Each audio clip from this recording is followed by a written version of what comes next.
नमस्कार, मैं ऋचा सिंह और आप देख रहे हैं सी न्यूज भारत। वक्त हो चुका है न्यूज बुलेटिन का। इस बुलेटिन में बात करेंगे कानपुर की, जहां रनिया के प्रवेश मिश्रा को राष्ट्रीय हिंदू क्रांति सेना का वरिष्ठ राष्ट्रीय उपाध्यक्ष चुना गया। आगे चर्चा करेंगे पाकुड़ की, जहां लीगल लिटरेसी क्लब में छात्र छात्राओं को दी गई विधिक जानकारी।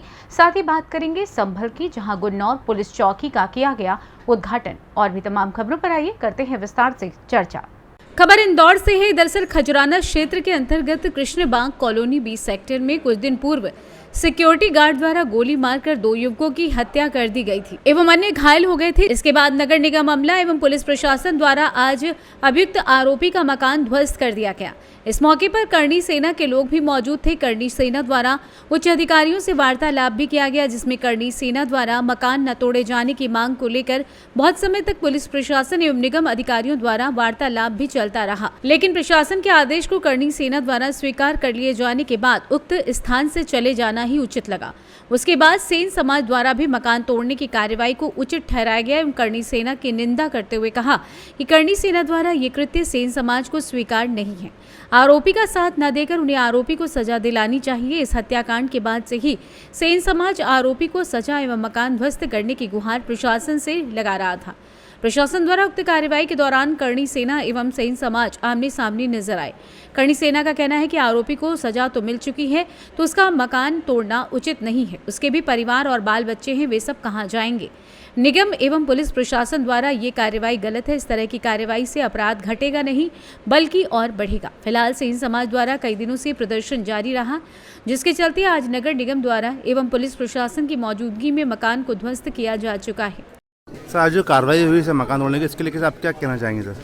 सेन समाज अपने समाज के 2 व्यक्ति की निर्मम हत्या के विरोध में शांतिपूर्ण तरीके से अपना धरना प्रदर्शन कर रहा था, जिसमें हमें शासन प्रशासन द्वारा आश्वस्त किया गया था कि आरोपियों के मकान जमींदोजन होंगे। चूँकि आज उन्होंने कार्रवाई करी वो अपूर्ण थी और करणी सेना के विरोध को लेके उन्होंने अपनी कार्रवाई बंद कर दी। उसको लेके सेन समाज में आक्रोश है।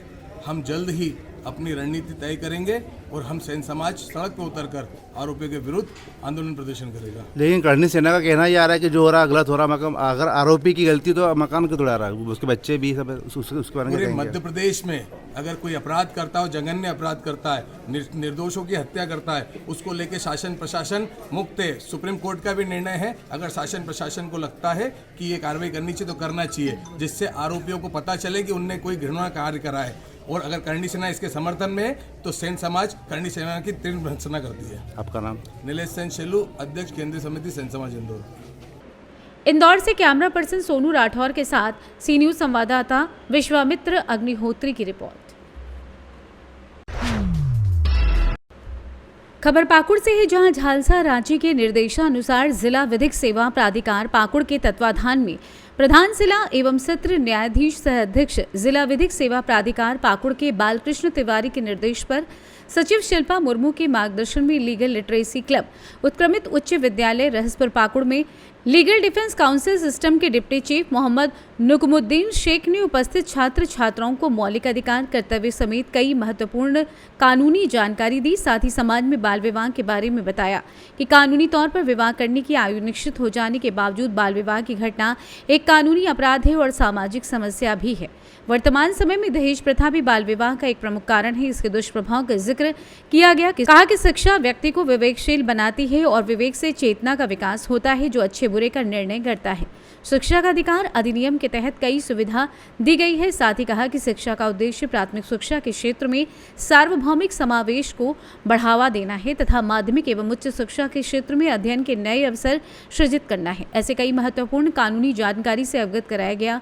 मौके पर प्रधानाध्यापक पीएलबी मैनुअल शेख समेत शिक्षक शिक्षिका एवं छात्र छात्राएं मौजूद रहे। इसके अलावा प्रखंड स्तर के पीएलबी अपने अपने कार्य के दौरान कानूनी जागरूकता अभियान चलाया। राष्ट्रीय लोक अदालत की विशेषता समेत नालसा की योजनाओं पर प्रकाश डालते हुए आदिवासी अधिकारों का संरक्षण और प्रवर्तन योजना 2015 के बारे में कानूनी लाभ की जानकारी दी गई। पाकुड़ से सी न्यूज संवाददाता पंकज भगत की रिपोर्ट। खबर रायबरेली से है, जहां श्रीमान सभी क्रांतिकारी साथियों को जय भीम जय पासी समाज में डी थाने के अंतर्गत परशदेपुर के अंतर्गत एक ग्राम सभा में मिथुन पासी जी की ससुराल थी, जिसमें 1 साल से पत्नी नहीं आ रही थी। 1 साल की बिटिया भी है, जिसको हम कई समाज क्रांतिकारी साथी लोग अपनी टीम के साथ पहले डी थाना गए, फिर थाना अध्यक्ष से बात करने के बाद परिवार के घर गए और वहां सामाजिक बैठक की गई। फिर 1 हफ्ते बाद उन्होंने कहा कि हम आपका सम्मान करते हैं और प्रयास करेंगे कि बिटिया को भेज दिया जाए, और हम लोग इस मिशन में कामयाब हुए 2 परिवारों को जोड़ने में। उसके बाद में रामगंज में राम अवध पासी जी के यहाँ रुके और हालचाल लिया, वहां पर नाश्ते पानी का इंतजाम कराया। उसके बाद हम अपनी टीम के साथ रायबरेली आए, जिसमें सहयोगी मित्र ओम प्रकाश पासी के तारपासी, अर्जुन पासी, परसादेपुर, पिंटू पासी, मिथुन पासी, कई सामाजिक क्रांतिकारी थे। रायबरेली से सी न्यूज़ संवाददाता आलम कादरी की रिपोर्ट।